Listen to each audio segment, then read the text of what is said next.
नमस्ते आप सभी को। जनता सरकार मोर्चा से मैं देवेंद्र बल्हारा और आज किसान भाइयों के लिए, पूरे देश के जो किसान हैं उन सब के लिए एक बहुत ही महत्वपूर्ण सेशन हम लोग करने वाले हैं। मेरे साथ में जो आपको दिखाई दे रहे हैं ये विष्णुदेव गोराय जी हैं, जो बोकारो झारखंड से हैं। बेसिकली इस पूरी यात्रा में हमें बहुत तरह के लोग मिले जो जैविक कृषि पर बात करते हुए नज़र आए। और हमें तो देखो, मैं तो क्योंकि एजुकेशन पे काम करता हूँ तो मुझे बहुत ज़्यादा ज्ञान नहीं था। तो जिसने कहा हम इस पे काम करते हैं, हमने कह दिया ये काम करते हैं। बाद में पता चलता है कि वो काम वाम कुछ नहीं करते हैं। फिर दूसरे ने कहा, फिर तीसरे ने कहा, फिर चौथे ने कहा, तो अभी इन्होंने कहा है। तो अभी हम इनको देख लेते हैं।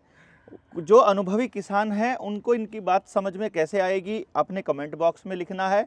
यदि आप ज़्यादा पढ़े लिखे नहीं हैं और आपके बालक मोबाइल का एक्सेस करते हैं तो बच्चों से लिखवाना है कि भाई यहाँ पर ये कमेंट लिखो, हम अपनी बात कहना चाहते हैं। ये बहुत ज़रूरी है, मतलब आपको अपनी बात कहनी है। यदि आप किसान हैं तो ये बताइएगा कि विष्णुदेव भाई जो कह रहे हैं उसके में आपका अनुभव क्या कहता है, उसमें आपका जो एक्सपीरियंस है वो क्या बोल रहा है।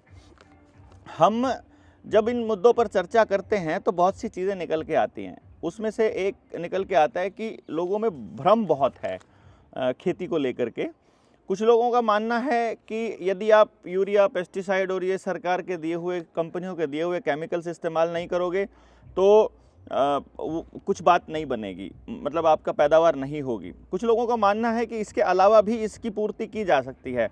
हमने भी बहुत बार हमने बोला है कि देखो, आपके शरीर को कैल्शियम चाहिए, तो बॉडी खड़ी होकर के ये नहीं कहेगी कि नहीं मुझे कैल्शियम जो है दूध से नहीं चाहिए, मुझे तो दवाई ही खानी है कैल्शियम की, मुझे तो टैबलेट ही लेनी है। ऐसा कुछ नहीं है। बॉडी को कैल्शियम खाने से मतलब है, लेने से मतलब है जो कैल्शियम उसके लिए उस यूज़ हो जाए, मतलब जो बॉडी के अंदर लग जाए, जो डिग्रेड हो जाए, डिग्रेडेबल जो जिसको हम बोलते हैं, टूट जाए जिसका अंदर जा करके, वो कैल्शियम चाहिए। वो जहाँ से मिलता है वो बॉडी ले लेगी। अब इसी तरह से जो भी ज़मीन को चाहिए उस पैदावार के लिए, वो ज़मीन को दे दो आप, तो आपका काम हो गया, ज़मीन का काम हो गया। ज़मीन को मिल गया तो वो पोषण जो है वो पौधे को मिल जाएगा और वो हमारी फसल को मिल जाएगा। तो अब मैं आप जो भी विष्णु भाई ने अभी तक काम किया है, तजुर्बा है इनका बहुत लंबे, एक पूरे भारत में एक बहुत बड़ा नेटवर्क विष्णु भाई ने बनाया था किसी टाइम में, और वो बना हुआ है अभी भी, जो जैविक किसानों का। किसान को अंदर से हिम्मत आए, ये हमारा उद्देश्य है। और उसको हिम्मत आएगी समझ से, यानी जब उसे पता लगेगा कि मैं जो कर रहा हूँ वो सही है। जब आदमी को ये मालूम होता है ना कि मैं सही हूँ, तो फिर वो रुकता नहीं है किसी के भी रोके। उसको जब डाउट होता है अपने ऊपर या किसी चीज़ के ऊपर, तब वो झिझकता है, तब वो अटकता है। तो वो अटकन ख़त्म करना हमारा आज के सेशन का मकसद है। और मैं कुछ चीज़ें ऐसी हैं, जैसे कोई लोग कहता है, अभी हमारे एक वो हैं आचार्य देवव्रत, इस टाइम पे गवर्नर हैं वो गुजरात के, वो कहते हैं प्राकृतिक खेती करनी है हमको। फिर ये इनके मुंह से सुना जैविक खेती करनी है। फिर कोई सुना वो कह रहा है ऑर्गेनिक खेती करनी है। तो ऐसे बहुत सारे मतलब वो हैं, शब्द हैं। हमें ये समझ में नहीं आता कि असली वाला कौन सा है और हमें किस तरह के शब्दों का इस्तेमाल करना चाहिए, क्योंकि शब्द की अपनी एक ताकत होती है, लोगों में वो जाता है। तो विष्णु भाई, मैं एक तो ये पूछूंगा, ऑर्गेनिक, प्राकृतिक और जैविक खेती में फ़र्क क्या है, मतलब इसमें आप क्या अंतर समझते हैं? इसमें देखिए भाई साहब, क्या है कि जब हम प्राकृतिक खेती की बात करते हैं तो प्राकृतिक खेती से सीधा सीधा तात्पर्य होता है कि प्रकृति के द्वारा की गई खेती। हाँ, ठीक है, जो हाँ, कि जंगल में होता है। जंगल आधारित, हाँ, जंगल जैसी खेती। पेड़ है, फूल आए, फल आए, पका, बीज गिरा, फिर पानी मिला, फिर वहाँ से पैदा हुआ, फिर वो ये चलता रहता है, चलता रहता है, ठीक है। ये तो हुआ प्राकृतिक। ओके। अब जब हम खेती की बात करते हैं, हम्म, जैविक खेती की बात करते हैं, तो जैविक खेती का मतलब होता है जीवों द्वारा किया गया खेती। ठीक है। उस जीव में मनुष्य भी शामिल है, ओके, हमारे पशु जो घर के हैं वो भी शामिल है, ओके, और जो सूक्ष्म जीव है वो भी शामिल है, और जो कीड़े मकोड़े, चींटी, ये सब शामिल है उसमें, जैविक खेती में। Okay, okay. ठीक है। यानी ऑर्गेनिक और प्राकृतिक एक ही है? नहीं, ऑर्गेनिक क्या है फिर? जो ऑर्गेनिक फार्मिंग की हम बात करते हैं, हाँ, हाँ। उसका मतलब तो वही निकलता है, जीवाणुओं द्वारा किया गया जीवाणुओं द्वारा, जीव द्वारा किया गया यानी खेती। जैविक और ऑर्गेनिक एक माना जा सकता एक है? माना जा सकता है, एक ही ओके, बात है, एक ही बात है, जीवाणुओं ठीक है। द्वारा किया गया खेती। Okay, okay, okay. लेकिन जब हम खेती की बात करते हैं तो खेती कौन करता है? किसान करता है, जी। खेत में करता है। हम्म, लेकिन जंगल का अलग है। जंगल तो प्रकृति कर रही है अपने आप, बिल्कुल, सब कुछ कर रही है, उसको जहाँ जो करना है वो प्रकृति अपने हिसाब से उगा रही है और बिल्कुल। नष्ट भी कर रही है। तो जब हम खेती की बात करते हैं, मानव विकास के लिए जब मानव को ज़्यादा मानव हो गए, उनको ज़्यादा अनाज की ज़रूरत पड़ी, तो उसके लिए हमने क्या किया, खेत बनाए। और खेत बनाने के लिए उस खेत को में अनुकूल परिस्थितियाँ दी, समय पर पानी देना, गोबर डालना या जो भी संसाधन है उनको डाल के और उसको लिए उसको समय को तैयार करना। जी जी जी। और फिर वहाँ पर जो है प्रकृति का नियम है कि जहाँ भी जो जीव रहता है उसके अनुसार जो है पूरा उसका जो है इकोलॉजी डेवलप होना शुरू हो जाता है, तो वो जैविक खेती है। ठीक है। ठीक है। अब क्या हुआ, ये तो मैंने आपको बता दिया, बाकी की तो बात करेंगे। चलिए मैं आपसे, जैसे मान लो ऑर्गेनिक में तो इसमें प्राकृतिक में तो क्या हुआ कि किसान भी मैंने कई बार देखा है, ऐसे किसान भी मेरी समझ में और नज़र में हैं जिन्होंने खेत में कई बार तो बीज भी नहीं डाला। उन्होंने बोला हमारी ये जंगली खेती है। जंगली खेती मतलब जो वहाँ कुदरत को चाहिए, जो वहाँ इंसान को चाहिए, वो वहाँ अपने आप पैदा होगा, क्योंकि वो ज़मीन में बीज पड़े हुए हैं। हम तो छोड़ते नहीं है ना, धरती को खाली नहीं छोड़ते हैं, उसके ऊपर सारा दिन दोहन करके कुछ ना कुछ बोते, कुछ ना कुछ काटते, कुछ ना कुछ करते रहते हैं। तो वो कहता है मैं कुछ करूँगा ही नहीं, जैसी बारिश होगी, जैसा तापमान होगा, जैसे बीज होंगे, जैसे हालात होंगे, जो होता हो जाए। लेकिन जब किसान को खेती करनी है, और कई बार अभी तो खेती को इन्होंने थोड़ा सा इस तरह से, जैसे खेती पहले परमात्मा का काम माना जाता था, अभी भी खैर वही है खेती तो, लेकिन कुछ लोगों ने खेती को बिजनेस बनाना शुरू कर दिया।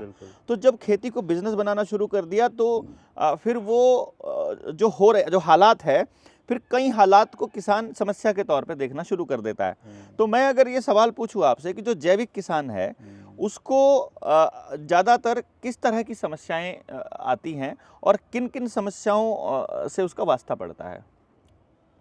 असल में हुआ क्या है भाई साहब कि गत जो हरित क्रांति के बाद जो खेतों के साथ जो हमने दुर्व्यवहार किया, ज़बरदस्ती जो हमने उनसे फसलें ली, बहुत सारे फर्टिलाइजर्स डाल के और दवाइयाँ डाल के, दवाई क्या उसको जहर कह सकते हैं, जहर डाल के हमने मिट्टी में जो पड़े हुए जो सूक्ष्म जीव है ना, सूक्ष्म जगत को पूरा डिस्टर्ब कर दिया। ठीक, हाँ। जिसके कारण से क्या हो रहा है कि फसल को जो चीज़ें चाहिए वो असल में मिल नहीं रही है। जैसे इसमें क्या होता है कि प्रकृति का इकोलॉजी सिस्टम बना हुआ है। जैसे जंगल में शेर है, तो शेर के लिए आहार वहाँ हिरन है, हिरन के लिए आहार घास है। अब इन तीनों में से एक भी चीज को हटा दिया जाए तो पूरा इकोलॉजी डिस्टर्ब हो जाता है। उसी प्रकार से हमारे खेत में भी एक इकोलॉजी सिस्टम था, उसको हमने जहर डाल डाल के डिस्ट्रॉय कर दिया। ठीक है। अभी एक, जैसे मैं एक सूक्ष्म जीव का नाम लेता हूँ जिसको आधुनिक विज्ञान बिवेरिया बेसियाना कहता है। बिवेरिया बेसियाना, ठीक है। उसका काम क्या है, वो लार्वा जैसे कुछ कीट हैं जो शाकाहारी हैं। ओके। तो जो शाकाहारी कीट होते हैं वो किसान के दोस्त होते हैं, ये दुश्मन होते हैं। दुश्मन, हाँ, वो क्योंकि उसकी फसल खा जाएंगे, फसल खाएंगे, हाँ, फसल शाकाहारी है। हाँ। तो उसके लिए हमें क्या करना पड़ेगा, शेर पालना पड़ेगा। हाँ। जैसे आपके घर में कुत्ता परेशान कर रहा है तो शेर पाल लो। हाँ। बिल्ली परेशान कर रही है तो एक कुत्ता बांध दो। ठीक है बात। तो उसी प्रकार से हमारे खेत में जो बिवेरिया बेसियाना नाम का जो मांसाहारी जीव था वो था। हाँ। उसको हमने मार दिया। हाँ। अब जब मार दिया तो कीड़े आ रहे हैं, तो उसको हमें कीड़े को अपने हाथ से मारना पड़ रहा है। हाँ, अदरवाइज वो कीड़ा जो है वो उसको खाता था। हाँ, मतलब क्या था, प्रकृति के अंदर क्या है कि एक फसल है, वो प्रकृति कहती है कि इसको भी खाने का हक है, उसको भी खाने का हक है, उसको भी खाने का हक है। तो मैं जैसे समझ रहा हूँ, वो कह रहा है कि अब ये पौधा उग रहा है, उगते उगते उसमें बेबियाना वेशियाना, मतलब उगते उगते उसमें इल्ली आ गई, इल्ली सुंडी आ गई, मतलब वो इल्ली ने पत्ते खाने शुरू किए। वो जब तक उसका जीवन ठीक ठाक है वो खा रही है, जब तक पौधे को भी नुकसान नहीं है। पौधे को नुकसान होने की पोजीशन में पहुंचते ही उसको खाने के लिए कोई और आ जाएगा। मतलब कहने का ये है कि जो इल्ली है जो हमारे पत्ते को खा रही है, उस इल्ली का भी जीवन चक्र पूरा होना चाहिए, उसकी भी जरूरत है पर्यावरण को। तो जैसे ही उसका जीवन चक्र पूरा होता है तो वो जो बिवेरिया बेसियाना नाम का जो मांसाहारी जीव है वो उस पर आता है और उस पर अपनी कॉलोनी बनाना शुरू करता है और पूरे शरीर को वो खा लेता है। उसकी भी जीवन चक्र पूरा, उसका भी चक्र पूरा, और फिर फसल का भी जीवन चक्र पूरा। और फिर क्योंकि वो जो मांसाहारी है उसे जब फसल पे कुछ नहीं मिलेगा उसका जीवन चक्र भी पूरा हो जाएगा तब तक, यानी फसल का भी हो जाएगा और बाकी सबका भी। इस बात को हमारे पुरखे बहुत अच्छे से समझते थे, इसीलिए वो इस तरह के ही मतलब रसायन वहाँ इस्तेमाल किया करते थे। तो यदि मैं आज के टाइम की बात करूँ तो जैविक खेती के अंदर अगर इस आधुनिक विज्ञान का महत्व क्या है और इसकी इसकी आवश्यकता क्या है, मतलब हम इसकी ज़रूरत है नहीं है क्या है, मतलब वो इन साइंटिस्टों को जो एग्रीकल्चर यूनिवर्सिटीज़ के, मैं तो राक्षस ही राक्षस नहीं, राक्षस तो डॉक्टर होते हैं, वो दलाल बोलेंगे, जो एग्रीकल्चर यूनिवर्सिटी में बैठे जितने भी वैज्ञानिक और प्रोफेसर हैं, मैं उनको बोलता हूँ प्राइवेट फर्टिलाइजर कंपनियों के दलाल, बेसिकली बीज कंपनियों के। तो वो जो दलाल लोग बोलते हैं, वो जो आधुनिक जो ज्ञान की बकवास पेलते हैं, मतलब सॉरी बात कहते हैं, उससे उसका महत्व क्या है और उसकी जरूरत है क्या, मतलब ऐसा कुछ आपको? हाँ, इसको हम इसके मैं दो संदर्भ लेता हूँ कि जैसे हमारा सब कुछ खराब हो चुका है जी, ठीक है, तो यदि किसान घर में गाय बांध ले जी, ठीक है, तो जैसे उसका क्या है कि थोड़ा रेशियो ज़्यादा होना चाहिए, ज़्यादा गोबर अपने को मिलना चाहिए, क्योंकि हमारे खेत में जो ऑर्गेनिक मैटर है वो पूरी तरह से ख़त्म हो चुका है और ज़मीन मिट्टी कड़ी हो चुकी है। तो किसान यदि ज़्यादा से ज़्यादा, मतलब क्या है कि अपना जो लालसा है, जैसे मान लीजिए 1 एकड़ ज़मीन में अभी 20 मण गेहूँ आ रहा है, 20 क्विंटल गेहूँ आ रहा है, अब उसको यदि लालच को हटा के 5 मन भी आ जाए और वहाँ से यदि शुरू करे, गाय का गोबर है, गौमूत्र है, और जो फसल वेस्ट है, उसके बाद जंगल से जो पत्ते हैं, और खेत का जो फसल का है, फिर हरी खाद है, इस तरह करके अगर किसान करे तो 2, 4, 5 साल 10 साल में वो खेत फिर से वही पहुंच जाएगा जहां से हमने खराब करना शुरू किया था। हाँ, वहां पर वापस पहुंच जाएगा। खराब करना शुरू किया था। हाँ। लेकिन इसमें क्या है, अभी दिक्कतें क्या आ रही है, जैसे मान लो कि यहाँ एक खेत है, अब इस खेत के बगल वाले किसान का आ रहा है कितना, 25 कुंटल धान आ रहा है और मेरा आ रहा है 10 कुंटल। अब मुझे क्या है, गांव वाले और मेरे सभी साथी लेके मेरे ऊपर दबाव डालते हैं, या घर वाले दबाव डालते हैं कि भाई तुम्हारा कम आ रहा है, और मतलब आप प्रेशर में रह के बहुत ज्यादा लंबे समय तक काम नहीं कर सकते, नहीं कर पाओगे। इसलिए हमें कुछ समय के लिए आधुनिक विज्ञान का सहारा लेना चाहिए, ऐसा मुझे लगता है। या इसके अलावा इसमें मैं ऐसे समझता हूँ कि आधुनिक विज्ञान का सहारा इन द सेंस वो ऐसे करके आप कहना चाह रहे हो कि बहुत ज़्यादा ड्रिंक करने वाला आदमी, यानी क्योंकि हमने खेती को, ज़मीन को नशेड़ी बना दिया, वो नशा जो केमिकल्स के द्वारा दिया जाता है जी। बहुत ज़्यादा दारू पीने वाला आदमी अचानक से दारू छोड़ने की बात करे, ठीक है, तो उसको पैरालाइज होने का खतरा रहता है। तो उसे डॉक्टर कहता है, मतलब जो भी बंदा सलाह देने वाला है वो कहता है कि तुम ऐसा करो, अभी धीरे धीरे कम करो, एकदम से मत छोड़ना, पहले थोड़े मतलब अपना मतलब एक्सरसाइज शुरू करो, उधर से छोड़ना शुरू करो, अंदर से अपने आप आवाज़ आएगी कि अब बिल्कुल छोड़ देना है। इसी तरह से आप 100 की स्पीड पर गाड़ी चला रहे हो और एकदम से पलटा मार घुमा दोगे, अगर कि भाई गलत दिशा में जा रहे थे, अरे दिल्ली तो उधर थी, चले तो चंडीगढ़ की तरफ थे, दिल्ली उस साइड थी, तो एकदम घुमा दोगे तो पलटा मार जाएगी गाड़ी। तो इस तरह से फिर पहले स्पीड कम कर लो और फिर घुमा लो, फिर ठीक रास्ते पे। यानी कि आप ये कहना चाह रहे हो कि आधुनिक विज्ञान का इस्तेमाल केवल ब्रेक मारने के लिए किया जाए, स्लो डाउन करने के लिए किया जाए प्रोसेस को, ताकि फिर हम उस क्योंकि कोई भी चीज़ है जो एक दिशा में जा रही है और उसे दिशा बदलनी है, खास तौर पे जब बिल्कुल उल्टी दिशा हो, तो एक पॉइंट पर 0 पे लाना पड़ेगा। तो क्या मैं इसको ऐसे मानूं, अगर मैं भौतिकी के सिद्धांत को यहाँ इस्तेमाल करूं, फिजिक्स को, तो क्या ये मान सकता हूं कि एक बार हमको पहले स्लो करना पड़ेगा, जो मतलब केमिकल, जो आधुनिक जो केमिकल हैं ये कम कर दो और वो बढ़ा दो, और एक टाइम ऐसा आएगा जब हमें दोनों बंद करने पड़ेंगे और फिर सिर्फ केमिकल जो जैविक जो खेती है वो उधर, ऐसा कुछ करना पड़ता है। इसमें 2 बातें हैं, इसमें 2 बातें निकल के सामने आ रही, जैसे कि आपने शराब वाला जो बताया, तो जैसे मान लो डीएपी यूरिया किसान डाल रहा है, तो इसमें एक बात ये निकल के आ रही है कि आप 2 बोरी की जगह आधी बोरी से 1 क्वार्टर से 100 ग्राम ऐसे करके कम करना। और यदि किसान को उसी यूरिया डीएपी का बराबर का जैविक में विकल्प मिल जाए, आधुनिक यानी उससे जो नाइट्रोजन मिल रहा है वो नाइट्रोजन मिल रहा है, बात खत्म। हाँ, तो फिर आपको एकदम भी छोड़ सकते हैं, मतलब दोनों आपके पास संसाधन उपलब्ध हैं। पर इसमें मैं है कुछ ऐसी बातें, क्योंकि जमीन को तो नाइट्रोजन चाहिए, उसे कहाँ से मिल रहा है उससे कोई फर्क नहीं पड़ता है। उसको ये फर्क नहीं पड़ता है कि उसमें आपने बाजार से लाकर खाद डाली थी या आपने हरा चारा उसके अंदर किया था। उसको वसा चाहिए, उसको फाइबर चाहिए, तो उसको क्या मतलब है कि फाइबर उसको केमिकल से दे रहे हो कि जैविक किसी पौधे को वहीं पर बो दिया हमने और उसको काट दिया। तो इसलिए क्या है कि मतलब हमको जो मैं समझा इससे वो ये समझ में आया कि किसान को इस बात की समझ होना जरूरी है कि जमीन को क्या चाहिए। बिल्कुल, मतलब अगर जमीन को क्या चाहिए वो समझ आ गया तो उसे क्या देना है वो समझ आ जाएगा। जो देना है वो कहाँ कहाँ से मिलता है ये समझ लेना है कि भैया ये वाली चीज़ हमको केमिकल से मिलती है जो हमको फर्टिलाइजर कंपनियां देती हैं, अब ये वाली चीज़ हमको दूसरी बाजार में जैविक मिलती है, और तीसरी चीज़ ऐसी है जो बाजार की जाने की जरूरत नहीं पड़ेगी, वो गाय से मिलती है, या लस्सी से मिलती है, या गोबर से मिलती है, या उपले से मिलती है, या राख से मिलती है, या किससे मिलती है। उसको सिर्फ ये समझ में आ जाए कि भाई प्रोटीन खाली ये मांस से नहीं मिलता। मैं अभी बेटा मेरा टेनिस खेलता था, तो कोच ने एक दिन, फिटनेस वाले कोच आए, तो उन्होंने मुझे मतलब उन बच्चों को बुलाया, बैठा के समझाया कि देखो घी नहीं खाना है, और मतलब जो है जितना हो सके आपको रोज शाम को चिकन जो है दूसरे तीसरे दिन खा लेना है, और डेली अंडा खाना है। तो वो इसको ऐसा बता रहे हैं।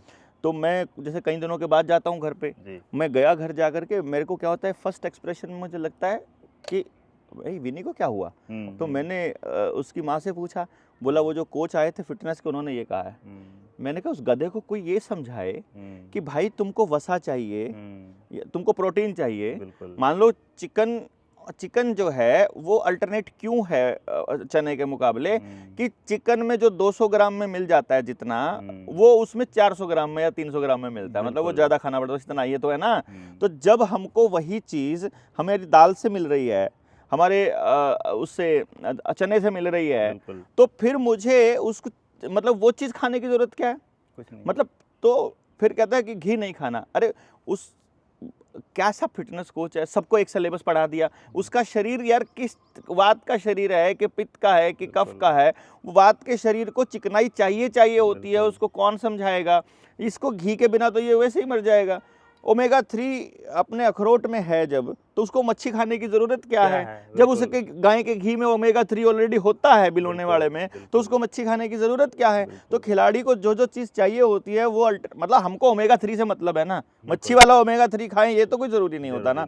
तो एंड जब वो चेंज किया, उसी टाइम फिर चेहरे की रौनक जो है दोबारा से विनी की वो फिर से वापस लौटनी शुरू हो गई, वरना अदरवाइज हमें एक बार लगा था कि ये बीमार होने लगा है बेसिकली उनकी बात मान करके।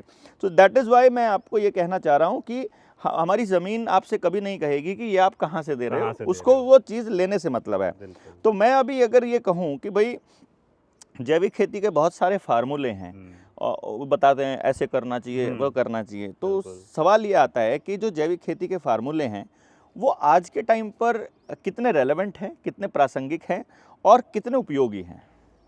इसका तो मैं एक ही जवाब दूंगा सीधे शब्दों में कि जितने भी फार्मूले बाजार में उपलब्ध हैं, मतलब समाज में उपलब्ध हैं, तो जब तक किसान उसको खुद करके नहीं देखता ना, तब तक उसे पता नहीं चलेगा।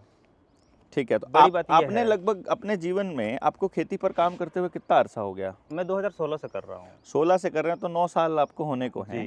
तो इस 9 साल में आपने लगभग कितने किसानों से रूबरू हुए होंगे आप आज तक? मैं पूरे देश भर में लगभग मेरे से 3,500 किसान सीधे जुड़े हुए हैं।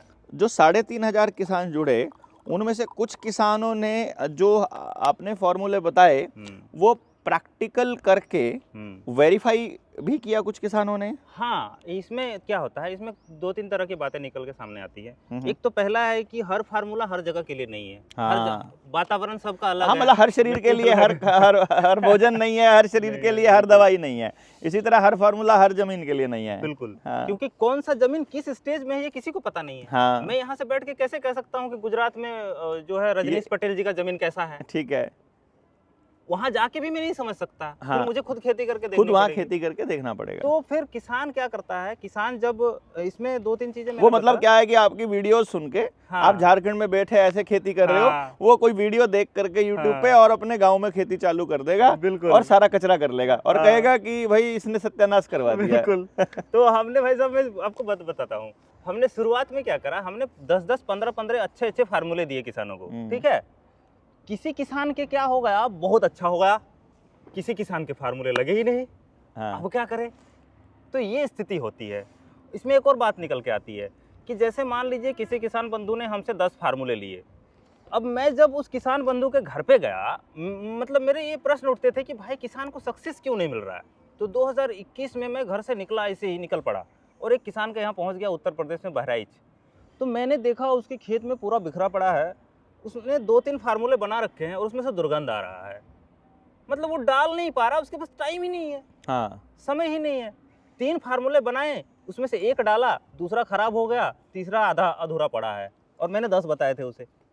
तो आप सोचो कि किसान के पास इतना समय भी नहीं है कि वो बहुत सारे फार्मूलों का यूज करे। ना, इसको मैं ऐसे भी लेके चलता हूँ जी कि छोटा परिवार सुखी परिवार का जो नारा था, जी। जो पूरे भारतीय परिवार को तोड़ने के लिए था बेसिकली, मैं वहाँ से ये समझ आया कि उस नारे से घर में काम करने वाले लोगों की संख्या घट गई। 100%। लोग घर से बाहर निकले पढ़ने के लिए, नौकरी के लिए, 12-12 हज़ार की, 10-10 हज़ार की नौकरी करना उनको मंजूर है, अपने खेत में खुद के काम में मेहनत करके करना मंजूर नहीं है, नहीं है, जिसकी वजह से काम करने वाले हाथ कम हो गए बिल्कुल। और अब आदमी मशीनों के ऊपर डिपेंडेंट हो गया, निर्भर हो गया। तो उसकी वजह से मतलब ये एक बड़ी समस्या जो आ रही है, क्योंकि अगर आपको जैविक खेती करनी है तो मुझे लगता है कि आपको घर में गायों की संख्या बढ़ानी पड़ेगी। बिल्कुल, गायें बढ़ेगी और अच्छा, गाय आधारित खेती का मतलब है कि आपको फिर वहाँ बैल भी चाहिएंगे। बैल भी चाहिए। तो जो गाय आएगी, गाय आई, फिर बैल आएंगे, तो मतलब वो या तो फिर अपना नंदी बनेगा या फिर वो अपना बैल बनेगा। खेत वाला बैल बनेगा। उसके बाद हमारे पास जानवरों की संख्या बढ़ेगी तो हमको फिर लोग चाहिएंगे। बिल्कुल। और जैविक खेती के अंदर मशीन अगर खेत से निकालनी है तो हमको और औलादें पैदा करनी पड़ेंगी। और एक औलाद, अभी जो जिन लोगों की एक औलाद थी और उन लोगों ने कोरोना वाली वैक्सीन लगवा ली है, अब सबके होश उड़े हुए हैं कि अब क्या होने वाला है। जो जिनके बचे हुए हैं, जिनके बच्चे जा चुके हैं, उनका तो कोई कहना है नहीं। अब जिनके 1-1, 2-2 हैं, उनको खतरा लगा हुआ है कि यार अब क्या किया जाए, ये तो सारा पंगा ही गड़बड़ हो गया। तो खेत में कोई करने वाला नहीं है। तो फिर अभी मैं पंजाब में हालत देखोगे ना आप जाके, कुछ गांव तो ऐसे हैं जहाँ की सारी नौजवान पीढ़ी विदेश जा चुकी है और वो एक बच्चा था जा चुका है। अब उनकी या तो औरतें बची हैं घरों के अंदर और उनके घर में दूसरे किसी प्रदेश से प्रवासी आकर के रह रहे हैं, वही आकर के उनके घर पे राज कर रहे हैं, वही उनकी खेती संभाल रहे हैं, वही उनकी औरतों को संभाल रहे हैं। ये हालत हो गई है एक्चुअली, प्रैक्टिकली ये हालत हो गई है। तो ये एक बड़ा पंगा, मतलब मैं इसको देख रहा हूँ कि आदमियों की कमी हो गई, जिसकी वजह से उसके पास वो जो समय वाला पॉइंट आपने बोला, हाँ। वो पैदा हुआ। तो इसका मतलब ये हुआ कि जो ये फॉर्मूले बदल दिए और वो काम नहीं कर पा रहा, उसके पास समय की कमी है। इस तरह की समस्याओं पर चर्चा हुए बिना तो बात बनेगी नहीं, मतलब मैं समझता हूँ ये चर्चा हर परिवार में होना चाहिए। हाँ, जैसे परिवार टूटे हैं ना, हाँ, वैसे ही वापस परिवार को जुड़ना पड़ेगा। बिना जुड़े मतलब नहीं कर सकते। हाँ, अभी हम एक प्रैक्टिकल करने का योजना बना रहे हैं, मतलब आप लोग बताइएगा इसमें कितना प्रैक्टिकलिटी है।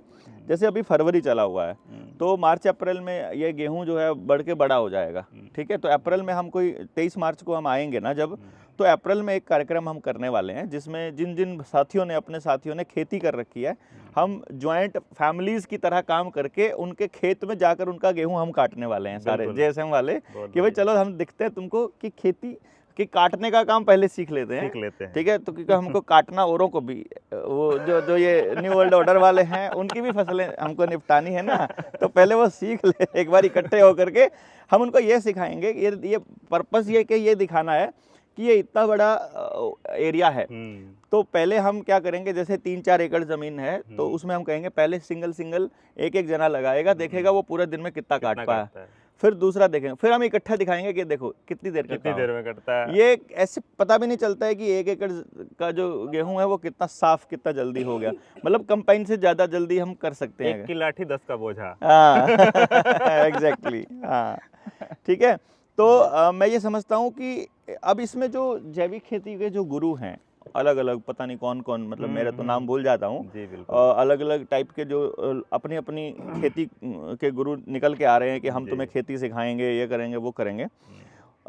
उनके द्वारा जो विधाएं हैं, यानी वो जो खेती करने का तरीका बता रहे हैं, उनमें इतना फर्क क्यों है, मतलब उनमें क्या आशंका क्या है, उनको क्या डाउट है कि वो वाला सही है कि वो वाला सही है। ये किसान कैसे तय करे कि खेती का फार्मूला किसका सही है। इसमें भी 2-3 बातें, उसमें भी वही बातें आ गई, हाँ, कि अलग अलग जगह पे अलग अलग फार्मूले काम करते हैं।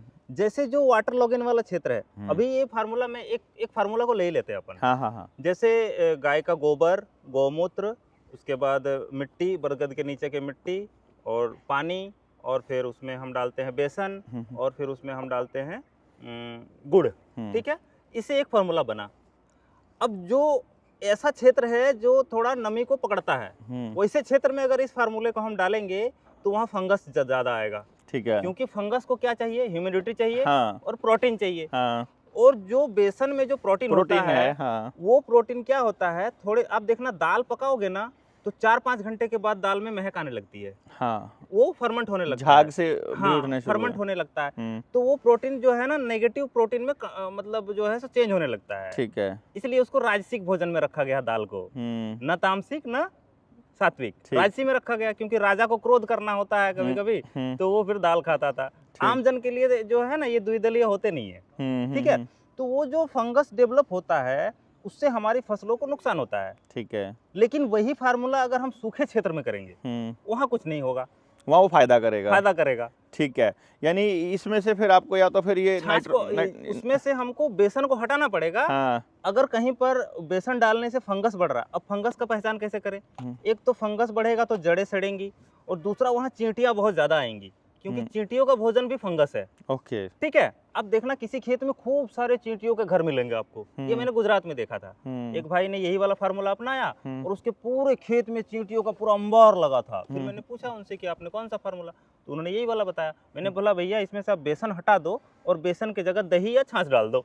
ठीक है, क्योंकि दही या छाछ क्या होता है, खट्टा होता है, और खट्टी चीज क्या करता है, फंगस को नाश करता है। तो उनका जो उधर जा रहा था वो अब इधर जाने लगा और फिर से धीरे धीरे वो चीजें ठीक होने लगेंगी। तो ये इसलिए होता है क्योंकि लोग समझ नहीं पाते हैं, और हमारे यानी सारा पंगा जो है वो समझ का है। यानी कहने का मतलब है कि आपको जो फार्मूला है उसका काम समझ में आ जाए, जो जमीन है उसकी जरूरत समझ में आ जाए, उन दोनों के मिलन से क्या होने वाला है वो समझ में आ जाए, तो किस जगह पर किस तरह की चीजों की जरूरत है वो तय किया जा सकता है बड़े आसानी से। इसमें एक और बात मैं जोड़ना चाहूंगा कि मतलब परिवर्तन है ना वो निरंतर होना चाहिए। हाँ। किसान के हाथों भी परिवर्तन होना चाहिए। यदि किसी जैविक गुरु ने कोई फार्मूला बताया है तो उसमें से कम बेसी करके भी किसान को देखना चाहिए और समझना चाहिए कि इसमें कौन सी कमी या कौन सी बेसी है जिसके कारण से मेरे ये गड़बड़ हो रही है या ज्यादा अच्छा हो रहा है। ठीक बात। तो मतलब इसमें परिवर्तन होते रहना चाहिए, मुझे ऐसा लगता है। तो इस सारे के सारे जो इस पूरी की पूरी जो प्रक्रिया है इसमें जीवाणु कल्चर की क्या भूमिका है? हाँ, इसमें क्या है कि जैसे हमारा तो सब कुछ खराब हो चुका है, जमीन में से जीवाणु लगभग खत्म हो चुके हैं, थोड़े बहुत बचे हैं। अब 1 एकड़ जमीन में जो 6 इंच की जो मिट्टी होती है, जो जिसमें सारा जो पोषक तत्व रहता है और जड़ वहां से लेता है, तो इस 6 इंच की मिट्टी को यदि तौला जाए तो मोटा मोटा हम मान के चलते हैं कि लगभग 70 से 80 टन मिट्टी वहां रहेगी 1 एकड़ में। 1 एकड़ में, ठीक है। 70 से 80 टन मिट्टी 1 एकड़ खेत में होगी। अब हम क्या करते हैं, हम गाय का गोबर, गोमूत्र और गुड़ मिलाते हैं और उसमें डालते हैं। तो गाय के गोबर की प्रकृति क्या है, इसको शास्त्रों में भी कहा गया है, हमारे पूर्वज हमें कहे हैं कि गोमय वसते लक्ष्मी, मतलब गाय के गोबर में लक्ष्मी का वास है, मतलब जीवाणुओं का वास है। ठीक बात। इसको इस तरह से ले सकते हैं। तो गाय का गोबर क्या करता है, जीवन पैदा करता है। आप कहीं देखना, अभी गाय ने गोबर किया, 1 घंटे के बाद उस गोबर को उठाओ तो वहां जीव मिलेगा आपको, मतलब जीव पैदा कर रहा है। तो जैसे ही हम खेत में डालेंगे तो वहां भी जीव पैदा करेगा। लेकिन 70 टन मिट्टी है। अब 70 टन मिट्टी में प्रति ग्राम मिट्टी में एक तरह का जो फर्टिलाइजर का बैक्टीरिया है वो 20 लाख होना चाहिए 1 ग्राम में। 1 ग्राम में। और 12 तरह के फर्टिलाइजर के बैक्टीरिया को अगर हम जोड़ें तो 12 दूनी 24। हाँ। 2 करोड़ 40 लाख केवल फर्टिलाइजर के बैक्टीरिया 1 ग्राम मिट्टी में होने चाहिए, मात्र 1 ग्राम में। ठीक बात। तो आप सोचो कि 70 टन मिट्टी में कितने जीवाणु होंगे तो वो पूर्ति हो पाएगी। और उसमें कितना समय लगेगा। हाँ। तो यदि आपके पास समय है कि थोड़ी बहुत फसल से भी मैं संतुष्ट हूँ और मैं लंबे समय तक इसका इंतजार कर सकता हूँ, फिर कोई दिक्कत नहीं है। और यदि आपको जल्दी परिवर्तन चाहिए तो फिर आधुनिक विज्ञान का सहारा लेकर आप जीवाणु कल्चर का प्रयोग कर सकते हैं। आधुनिक विज्ञान का मतलब ये कैलकुलेशंस और ये सब चीजों का मतलब वो जैसे अपने इतने टन मिट्टी वाला जो ये पूरा दिया कैलकुलेशन, इसका आधुनिक विज्ञान का सिर्फ इतना यूज है नहीं, कल्चर बायो कल्चर अपना है। हाँ, बायो कल्चर भी तो आधुनिक विज्ञान का मतलब थोड़ा बहुत सहारा तो लेना पड़ता है। जैसे अपना जो वो होता है प्रयोगशालाएं होती है तो उसमें आधुनिक जो है क्योंकि हमारे पूर्वजों ने तो हमें वो सब फार्मूले नहीं बताए हैं, और बताए भी हैं तो वो सुक्तों में हैं और वो लोग समझ नहीं पा रहे हैं। हाँ। तो उसका भी प्रयोग अभी चल रहा है, निरंतर लोग कर ही रहे हैं। पर हम क्या करते हैं कि उसको प्रयोगशाला में कुछ हमारे वैज्ञानिक हैं वो कल्चर्स को तैयार करते हैं और मतलब अलग अलग कल्चर्स को किस किस कल्चर्स की ज़रूरत है, किस किस जीवाणु की खेत में सही में ज़रूरत है, तो उनको डेवलप करके और फिर उनको किसान तक यानी पहुंचाना आधुनिक जो इस पॉइंट की जो मैं बात समझा वो ये था कि बेसिकली मिट्टी की टेस्टिंग वगैरह और हाँ, कल्चर की टेस्टिंग बिल्कुल। और उनका कंपैरिजन, वो सब चीज़ें उसमें, बिल्कुल। तो वो भी तो केवल वही इस्तेमाल कर पाएगा ना जो एक्चुअली जैविक खेती करना चाहता है। हाँ, अदरवाइज ये अगर किसी बिजनेसमैन के हाथ में लगता है तो किसान को फिर से लूटने का काम चालू कर बिल्कुल चल देगा। रहा है। ये तो वो तो करते हैं। बिल्कुल। और मैं इसको ऐसे समझता हूँ कि एक तरह से जैसे आप जैसे लोग जब किसी चीज़ को करना शुरू करते हैं, अब कोई आयुर्वेद वाला आयुर्वेद को करना शुरू कर दे और उसका प्रचार हो जाए बहुत बढ़िया, तो फिर आयुष मंत्रालय बना दिया जाएगा बिल्कुल। ताकि तुम्हारे आयुर्वेद वालों को कंट्रोल करने का खेल चालू हो जाए। बिल्कुल। इसी तरह से जैसे ही आप ये कल्चर वाला चालू करोगे तो ये भी चालू हो जाएगा, तो फिर ये बायो फर्टिलाइजर चालू हो जाएगा। तो अब ये ऑलरेडी पूरा चल रहा है। अब फिर ये बाजार बनना शुरू हो जाएगा कि बायो फर्टिलाइजर, और फिर उसके बारे में आप क्या समझते हैं कि बायो फर्टिलाइजर बाजार का क्या षड्यंत्र, इसको आप कैसे समझते हैं? मतलब इसको अगर हम देखें कि ये भी कितना बड़ा खेल मैं है। आपको मतलब सीधे शब्दों में बताता हूँ। मैं अभी पिछले 6-7 महीने पहले गया था यहाँ छत्तीसगढ़। हाँ, तो हाँ। एक किसान मिले हमें जिनकी 40 एकड़ खेती है। तो हम बैठे थे और चर्चा चल रही थी। उन्होंने 10 वर्ष तक किसी केमिकल फर्टिलाइजर कंपनी में काम करा था। तो उन्होंने हमें बताया कि भाई साहब हमारे यहाँ क्या करते हैं, जो बायो फर्टिलाइजर्स वाले होते हैं वो क्या करते हैं, क्लोरोपाइरीफॉस का क्लोरो जो होता है, एक क्लोरोपाइरीफॉस दवाई आती है, वो 200-300 रुपये लीटर थोक बाजार में मिलता है। उसका दुर्गंध खत्म करके या पता नहीं कौन सा एसेंस डाल के वो बोतलों में भरते हैं, उसमें ऑर्गेनिक कीटनाशक का लिख के और बाजार में बेच रहे हैं खुलेआम। और हाँ। किसान उसको ऑर्गेनिक के नाम पे यूज़ कर रहा है। कोई टेस्टिंग नहीं, कुछ नहीं, लोग खा रहे हैं जैविक के नाम पर। तो मैं इसको ऐसे समझूं कि आपने जो बायो फर्टिलाइजर्स बनाए, जी। जो आप भी मुझे मतलब मुझे पता चला था कि आपने भी कुछ बायो फर्टिलाइजर बनाए हुए हैं जी। और आपने मना किया था कि आपने मेरे बायो फर्टिलाइजर का जिक्र नहीं करना है। जी, लेकिन मैं बिल्कुल। ऐसा समझता हूँ कि देखो, पहली बात तो यह है कि बिजनेस करना कोई गलत बात नहीं होती है। बिल्कुल सही है। दूसरा, उसका प्रचार करना भी कोई गलत बात नहीं होती। बिल्कुल। अगर वो गलत बात होती तो फिर इतने बारे बैनर पोस्टर जो टीवी में चलता है उन सबको उड़ा दो आप, उड़ा दो। उन सबको क्यों करने देते हो अपना प्रचार? तो अपने सामान का प्रचार करना तो कोई गलत बात नहीं होती है। तो मान लीजिए गलत क्या होता है कि जब आप कुछ और कहकर कुछ और बेचते हो। मतलब आपने जो कहा है, आपने अगर वही बेचा है तो उसमें क्या दिक्कत है? वो आप अपनी रेट आप पहले बताते हो कि इतने चीज़ का है, अगला सामने वाला ले सकता है, ठीक है, नहीं ले सकता है तो हम जो जनता सरकार मोर्चा वाले हैं वो इनसे पूछ के उसका फार्मूला बता देंगे, आप घर पे बना लीजिए। मतलब ऐसा नहीं है कि आपको इन्हीं से खरीदना है या वो करना है। आपके पास समय और समझ है तो समझ ले सकते हैं। तो अगर मैं ये पूछूं कि आपने बायो फर्टिलाइज़र कब बनाए और दूसरा आपने बायो फर्टिलाइज़र बनाए क्यों? मैं 2016 से जब काम कर रहा था तो खेतों में मैंने अपने खेत में बहुत लंबा प्रयोग किया। लगभग 5-1 साल तक लगातार मैंने खेती करी जैविक के हिसाब से और बहुत सारे फार्मूले भी मतलब उसमें लगाए। तो मैंने देखा कि कुछ ना कुछ कमी रह जाती है फसलों में कई बार। तो जब कमी रह जाती है तो इस कमी को किसानों के लिए कैसे पूरा किया जाए। तो हमारे एक वैज्ञानिक हैं, बहुत अच्छे वैज्ञानिक है बेचारे, और वो थोड़ा विकलांग भी हैं, लेकिन उनका मन बहुत शुद्ध है और वो केवल किसान का हित ही सोचते हैं हमेशा। कभी भी मतलब उनको बड़ी बड़ी कंपनियों से ऑफर आते रहते हैं। क्या नाम है उनका? उनका है डॉक्टर धर्मेंद्र चौहान। कहाँ से? वो भोपाल से हैं। ठीक है। हाँ। उनको बड़ी बड़ी कंपनियों के ऑफर आते हैं। उन्होंने जो है केमिकल कंपनियों में भी पहले काम करे थे, पर उन्होंने बिल्कुल छोड़ दिया है। और उनका एक ही उद्देश्य है कि किसान को ऐसा कुछ दिया जाए जिससे किसान के मिट्टी को नुकसान ना पहुंचे और किसान के जो पॉकेट है उसको भी नुकसान कम पहुंचे। ठीक है। तो फिर हम उनसे जब मिले तो हमने कुछ जो है बायो फर्टिलाइजर्स उनसे मांगे कि भाई हमें ये कमी हो रही है खेत में तो आप दो। फिर वहाँ से हमने जो है सो हमारे जो कहानी की शुरुआत हुई, उन्होंने नाइट्रोजन का विकल्प दिया, फास्फोरस पोटास का विकल्प दिया, उसके बाद माइक्रोन्यूट्रिएंट का विकल्प दिया। और उसके बाद सबसे बड़ी जो समस्या थी वो थी फंगस की। फंगस के लिए छाछ बहुत अच्छा काम करता है, पर कई बार छाछ उपलब्ध नहीं हो पाता है। कई बार किसान उतने लेवल पे कर नहीं पाता है, उसको स्प्रे की आदत है। तो भाई उन्होंने एक दवाई बनाई जिसको स्प्रे करने से ही वो फंगस खत्म हो जाता है। तो फिर ये सब चीज़ें वहीं से आई कि जब समाधान इधर से नहीं हो रहा है तो फिर हमने उधर से करने का प्रयास किया, लेकिन ये तत्कालिक, ये मतलब परमानेंट हम नहीं कहते। ठीक है, ठीक है, मतलब ये for the time being immediately shift करना है। हाँ। तो एक तरह से आप क्या कर रहे हैं कि जो वो गाड़ी है जी। वो जो 100 की स्पीड पर चल रही थी, हाँ, उसकी डायरेक्शन नहीं बदल रहे हैं, हाँ, उसके नीचे एक तख्ता रख देते हैं, बिल्कुल। वो उस तख्ते पर उसी स्पीड से चल रही है और हम तख्ते की ही दिशा घुमा रहे हैं घुमा रहे बेसिकली। हैं। वो स्पीड पे चलती चलती एकदम उसका मुंह घूमते ही वो अपने आप तख्ते से उतर कर 100 की स्पीड पे चलती रहेगी। इसको ऐसे मान रहे हैं हम। हाँ, इसमें एक और बात मैं जोड़ना चाहूँगा कि जैसे मान लो अभी हमारे 1% लोग हैं जो जैविक खेती की तरफ मुड़े हैं।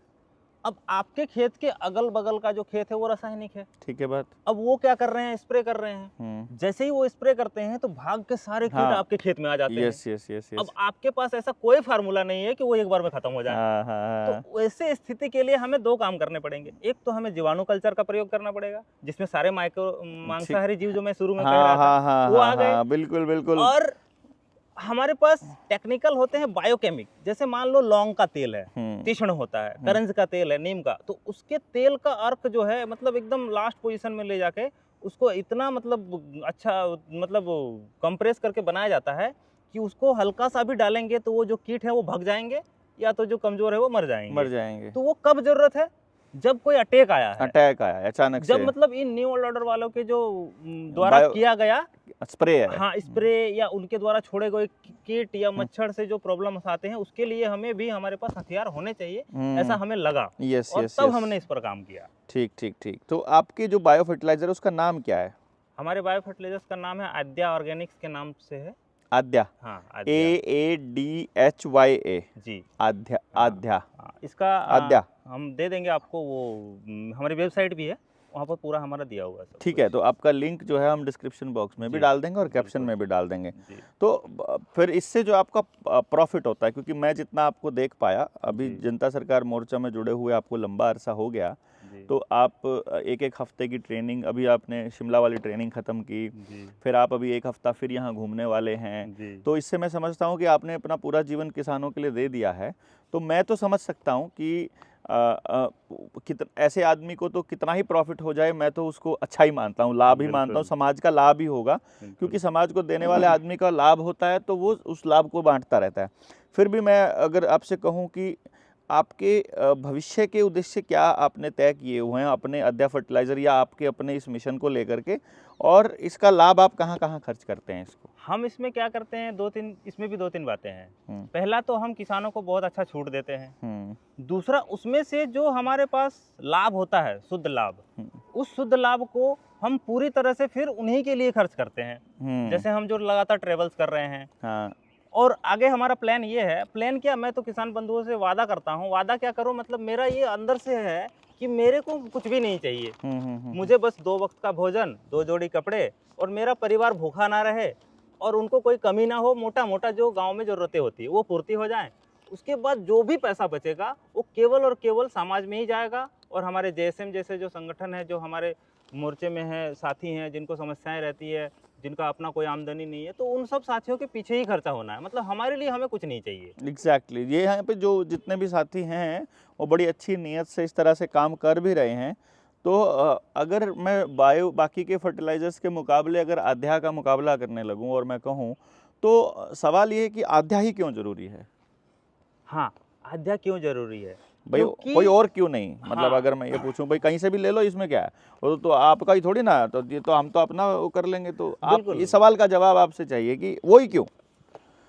वही इसलिए भाई साहब, क्योंकि हमने आद्या को केवल किसान के लिए बनाया है, और बाकी जितने भी लोग हैं ना, मैक्सिमम लोग क्या करते हैं, वो खुद के लिए बनाते हैं, प्रॉफिट के क्योंकि लिए। कोई भी बाजार में जब एक कंसेप्ट आता है तो उस कंसेप्ट को लेकर लोग क्या करते हैं कि कुछ करना शुरू करते हैं।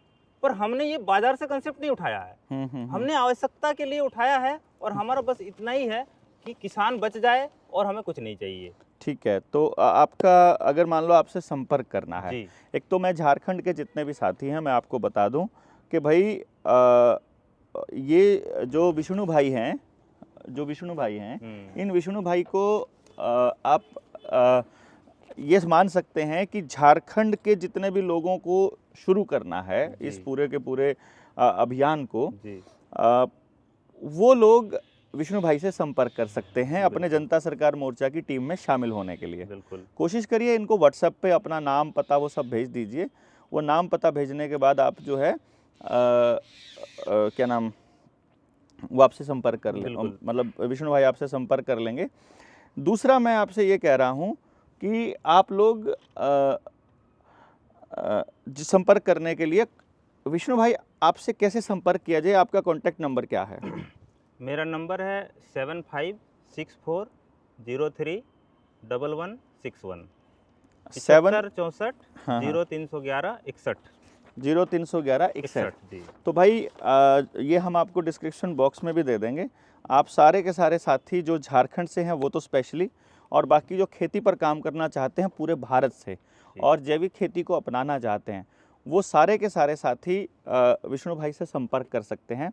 और अभी हम लोग एक प्लान कर रहे हैं कि जनता सरकार मोर्चा के पूरे भारत से जुड़े हुए लोग प्लस और किसान जो इसको जानना चाहते हैं, इस जैविक खेती के कॉन्सेप्ट को अगर समझना चाहें और आपसे कोई ट्रेनिंग या कोई ऐसा कुछ लेना चाहें, तो वो कितने दिन की और कितने समय की ऐसी रहेगी कि बेसिक समझ या और अच्छी समझ वहाँ बन के निकले उन लोगों से, ताकि वो अपने सवाल पूछे, तो वो कितने समय की चाहिएगी अपने को? इसमें तो कम से कम मतलब 2 दिन तो लगातार चर्चा होनी चाहिए। 2 दिन का मतलब मैं मान के देखिए, 2 दिन में ऐसा होता है, पहले दिन दोपहर तक आते हैं और अगले दिन शाम दोपहर बाद निकल जाते हैं। तो मैं इसको ऐसे मानूं कि 3 दिन का ही सेशन इसको अगर हम लेके चले तो ज़्यादा इजीली हो पाएगा या नहीं?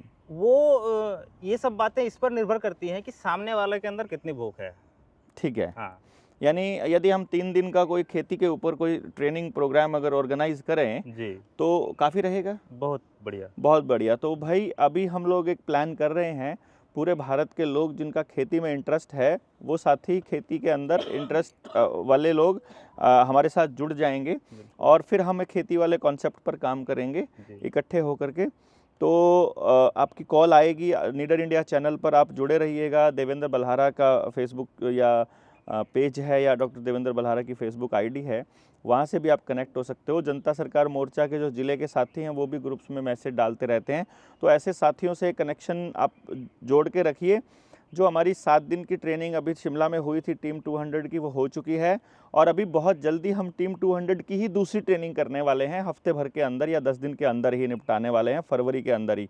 तो जो लोग रह गए थे, जिनकी ट्रेन लेट हो गई थी, क्योंकि इस ट्रेनिंग से हमें बड़ा उत्साह मिला कि हाँ ये बहुत अच्छा प्रयास था, इसको कंटिन्यू करेंगे, तो दोबारा से शिमला में ट्रेनिंग हम लोग करने की योजना बना रहे हैं। तो जो साथी इस ट्रेनिंग में नहीं आ पाए और जो साथी आना चाहते थे किसी कारणवश, मैंने 3-4 साथियों के तो मेरे पास इस तरह से खबर आई थी कि वो साथी इसलिए नहीं आए थे कि उनके पास इसके लिए खर्च का पैसा नहीं था, जो हमने बताया था कि अप्रॉक्सीमेटली 3000 रुपया पर पर्सन इसमें खर्च होगा, जिसमें 1 हफ्ते का रहना होगा और खाना होगा।